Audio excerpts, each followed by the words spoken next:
แขวกระบอกไปพี่น้องสิไปซอยเวียกซอยงานอันเพื่อนข้างบ้านเนาะพระเจ้าอันมีงานอันแต่งลูกสาวเราเอาผัวสบายดีเด้อพี่ดองจ้าสบายดีย้ำบ๊ายเนาะสิไปซอยเวียกเงินไปปิ้งเงินย้ายข้างบ้านนี่แล้วมาหาให้อันไปเฮ็ดกินไปซอยสิ้นไปยังซอยเนาะเตรียมงานนั่นละงานดองลูกสาวเราลูกสาวหล่าสาวหล่าจ้าจะขางว่าจักโตพี่น้องจักช่วงบ่าย2บ่าย3เขาเจ้ากำลังขาในบ้านแสดงว่า2-3โตแล้วจังเริ่มขา2 โมงพูดอยู่ลุมพูดเจ้าขาอยู่ลุมพี่น้องบ้านได้มีดมาซอยสิถือมีดมาพี่น้องเล่นบุกคู่กัน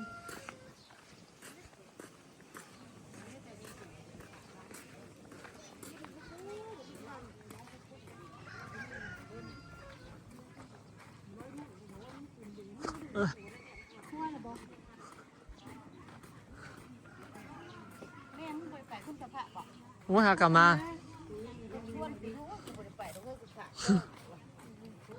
หอดแล้วพี่น้องนี่แหละงานกับเจ้าเนาะเจ้ากำลังลงไปขางวยใจสิได้ลูกเคยบ่เนาะได้ไปซักขดยาไปหาคนหมออันนี้เจ้าของงานพี่น้องแม่ปิ่งเนาะลูกสาวหล่าแล้วสิเอาผัวค่าดองเขาได้ย้ายกอง70,000 ถึง 30,000กับข้อง50 ต่างกับ2 สลึงพี่น้องโห2 สลึงกับ30,000กว่าอะไรใดสิฮอด70,000แล้วพี่น้องบาทนึงข้างไว้2 สลึงบ่เขาผัดคอบ่มึงเพราะว่าทางฝั่งเฮาสำนีก็ถือว่าโอเคเลยพี่น้องเนาะบางคนก็เว้าหลายก็บ่ได้ข้างไว้บัดปลากันมันจังบ่ยากจังสินะบ้านเฮาเนาะท่านจ่ายเบิดก็ดีพี่น้องโป่ง30,000คำ2 สลึงคำกระแพงพี่น้องบ้านเฮามันสิมีแบบงัวเป็นงัวตายบ่ยายงัวเป็นงัวตายงัวเป็นงัวตายคึงเขางัวบักทุนงัวเป็นงัวบักทุนงัวตายงัวเป็นงัวตายก็คือนี่เป็นดองจังสี่ก็เอามาสู่ทั้งเจ้าสาวนี่โตนึงเขาจะเอิ้นว่างัวตายเนาะจ้องโกเอาน้ำเขาแล้วก็จบงานกับมื้ออื่นพุ่นดอกพี่น้องมื้อนี้ญาติพี่น้องมาเฮ็ดกินมาเตรียมซอยซีนยังไว้เนาะนี่ติดกันกับเพื่อนซะลอยนี่เด้เพื่อนข่อยขางัว2 โตแล้วว่าบ้านเฮากับญาติพี่น้องซอยกันเนาะง่ายๆ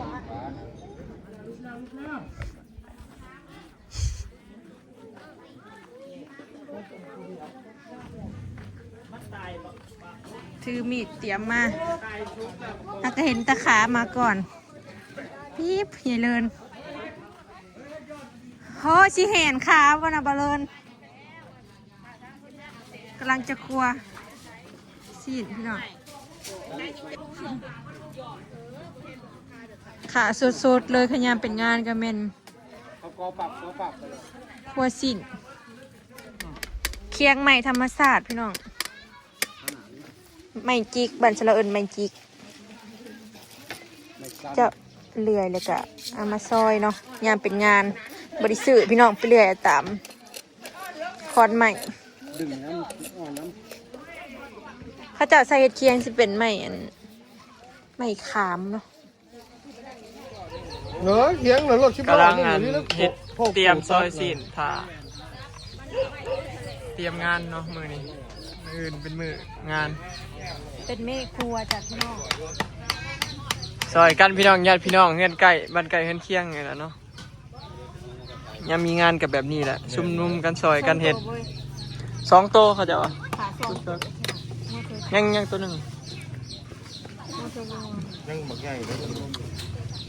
บ้านเฮากับแบบนี้พี่น้องยังมีงานกับบ่มีไผถิ่มปลากันเนาะมาซอยกันกินยังเบิดครึ่งนึงเหรอคนหลายคนน้อย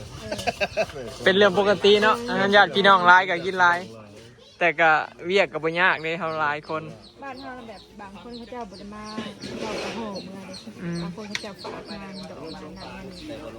เฮาก็เผื่อไว้นั่นน่ะเนาะ เจ้าสิเฮ็ดเพื่อไว้2ตัว3ตัวแล้วแต่ผู้เฮ็ดว่าง่ายซะ กบมันได้อยุกบเนาะ ก็มีแต่ญาติพี่น้องนะพี่น้องบ้านไกลกันเคียงเนี่ยเนาะมาซอยกันซอยดังมันได้เพิ่นแล้วบ่ดังมันหาง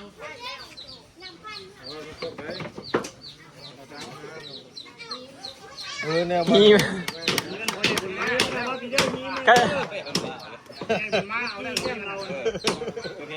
ข้าเจ้าไปเป่าบักวีดแล้ว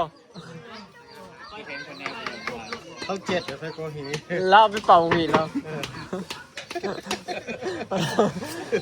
อีกตัวหนึ่งนะมาเถา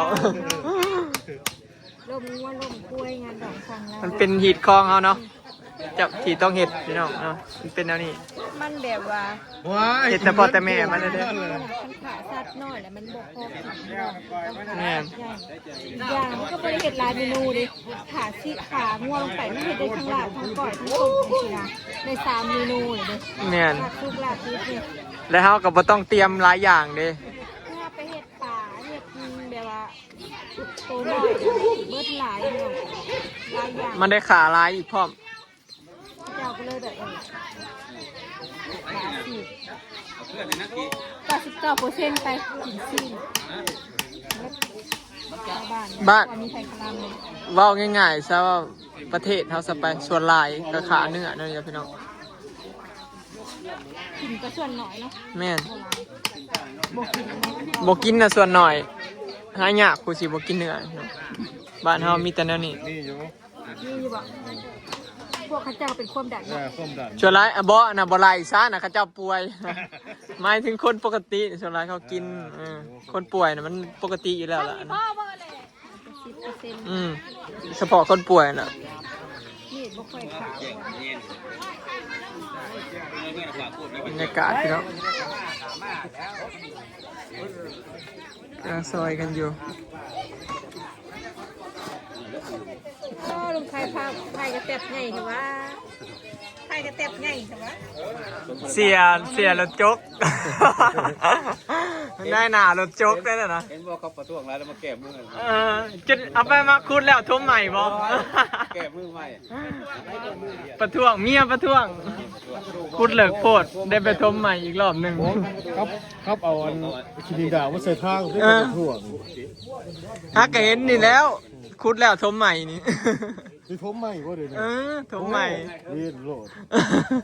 โอ้ได้ทมใหม่คนละเรา จักจัง เอาดินออกไปมาแล้วเลิกโพดเหลือแต่มาขี้เนี่ยยัง เฮ็ดน้องสาวไปเลยเลยเนาะ เนาะ ไม่สอเฮ็ดได้ไหม นี่ได้เมียบ่อนุมัติ ดินเบิดเลย ดินเบิด เ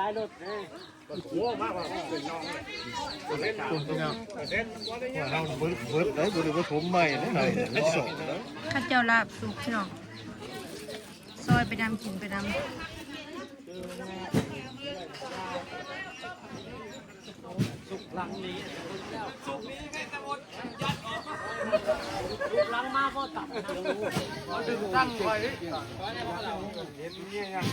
อลิศกับไม่ใหญ่เพิ่น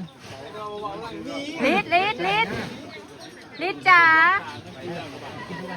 ลิศจ๋าเอ้ยมาน้ำไผ่ ตอนนี้กำลังเริ่มพี่น้องวิธีมีตอง อันนี้งัวตัวที่2พี่น้องเนาะตัวที่2ที่แม่ครัวพุ่นต้มซีนพี่พุ่นขนาดก็สิเป็นลวกซีนเนาะแบบประมาณว่าลวกซีนล้วนซีนแล้วมาซอยไว้เห็ดลาบเห็ดหยังนะลาบสุกลาบที่แม่ครัวทางล้างชุดผูกก็สิเป็นบอลเขาเจ้าแบบลอกหนังขูดหนังนะพี่น้องหนังงัวเนาะเขาเจ้าก็มาใส่ลาบใส่หยังลาบหนังลาบหยังหลายแผนกพี่น้องงัวตัวหนึ่งมันก็เห็ดได้หลายเมนูเนาะนี่แหละเขาเจ้าจังขาสัตว์ใหญ่ 1ก็เป็นพอฮิตคอง2ก็คือเฮ็ดได้หลายเมนูเนาะลาบขมต้มแซ่บเนาะมันเฮ็ดได้ทุกส่วนนะพี่น้องนับตั้งแต่กระดูกเนาะกระดูกเขาเจ้าก็ต้ม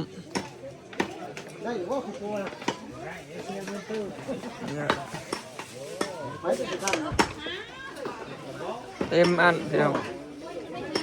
มากันเบิดทุกคน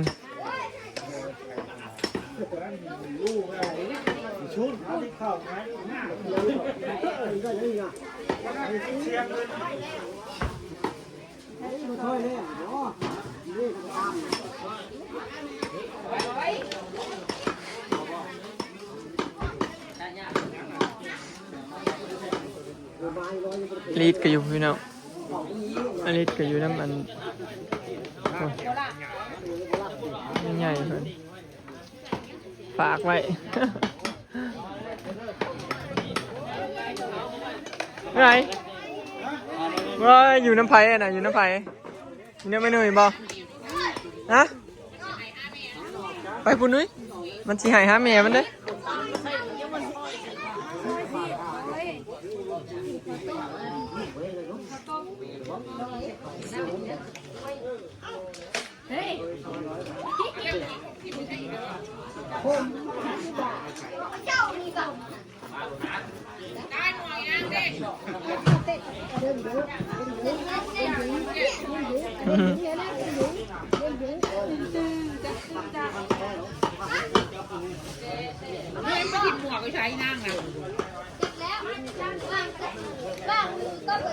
เพื่อคำกับพอดีแล้วพี่น้องคนร้ายซอยกันคนละเล็กคนละน้อย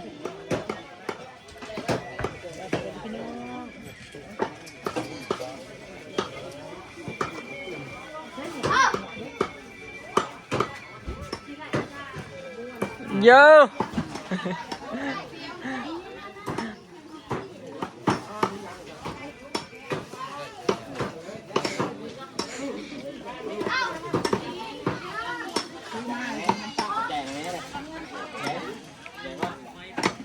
เอาใจลุงนะแม่แล้วให้แม่ลูกให้แม่ลูก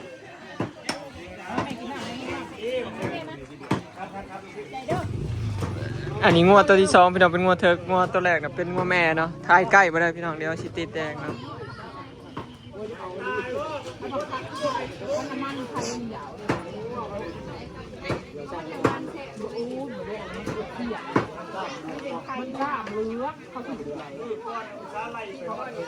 มือนี้กสิมีแต่ญาติพี่น้องแล้วมาซอยเขาสินเอามืออื่นเป็นมืองานพี่น้องเกิบแบบใส่ฮะเกิบใส่มันอยากลงได้นี่เนาะไปเอาชิ้นนะมันกำเอานี่เอานี่นึ่งเลยเอาป่ะเอานี่ไหมเจ้าอยู่เดี๋ยวสิซอยชีนกับพี่น้องเนาะคลิปนี้ก็สิขอเก็บภาพบรรยากาศสำนีเด้อเนาะงานแต่งฝั่งลาวก็สิประมาณนี้พี่น้องมาซอยงานเขาเจ้าเนาะไปแล้วสบายดีอ่ะทุจ้าลูกทุจ้าสบายดีสบายดีสบายดีสบายดีลูกสบายดีโอ้ย